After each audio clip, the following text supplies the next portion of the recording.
meet at this time of year to commemorate the horrific destruction, death and suffering which was inflicted on the people of Hiroshima and Nagasaki in 1945. That day changed the world. It led eventually to the start of the Cold War, as the USA and Russia both developed nuclear weapons, and other countries, including Britain, rushed blindly to acquire them or develop them in the mistaken belief that they would make us all safer. Well, as Jean has said, there are now enough nuclear weapons in the world to kill everybody 3 times over, so making us safer hasn't worked very well.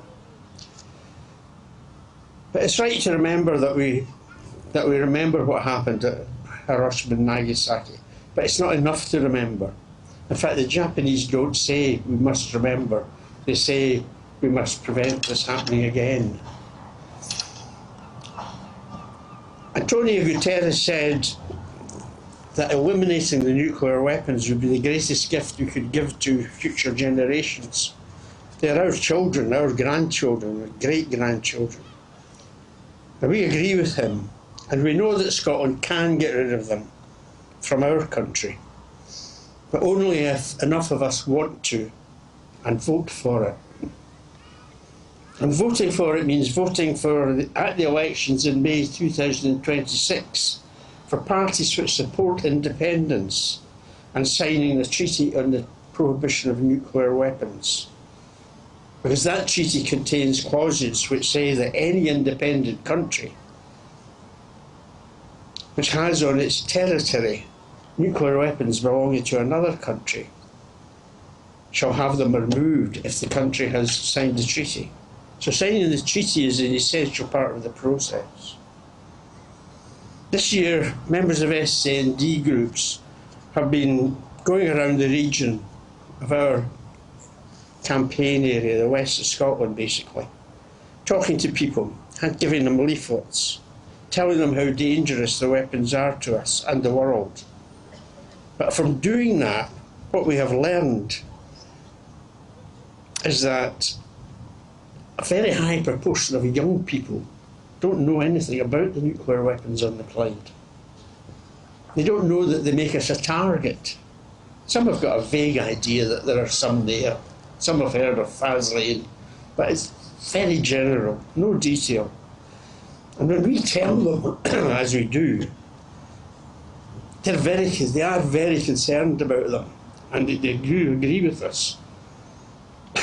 So we're now therefore making short videos which will tell people about these nuclear weapons. They'll be targeted particularly, but not exclusively, at young people aged 15 to about 28. We'll make it very clear that Clyde is a target, that if it's attacked, thousands of people at the bases would be killed, and more on both sides of the estuary, all the way from Faslane, Stirling, Perth, Dundee, Edinburgh.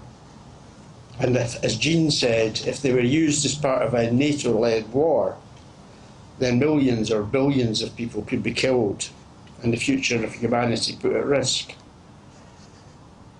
I think it was Nicola Sturgeon who said that if everyone who supports getting rid of nuclear weapons convinces one other person, we can do it. I think that's true. So I'm here today to ask you to look at our videos when they're online and tell your neighbours about them, your families, your friends, your colleagues, and encourage them all to look at them and think about it. Because if they do, I think an awful lot of them will begin to agree with us. And that could make the difference between having a government next year which wants to get rid of nuclear weapons and having one which doesn't. Thank you.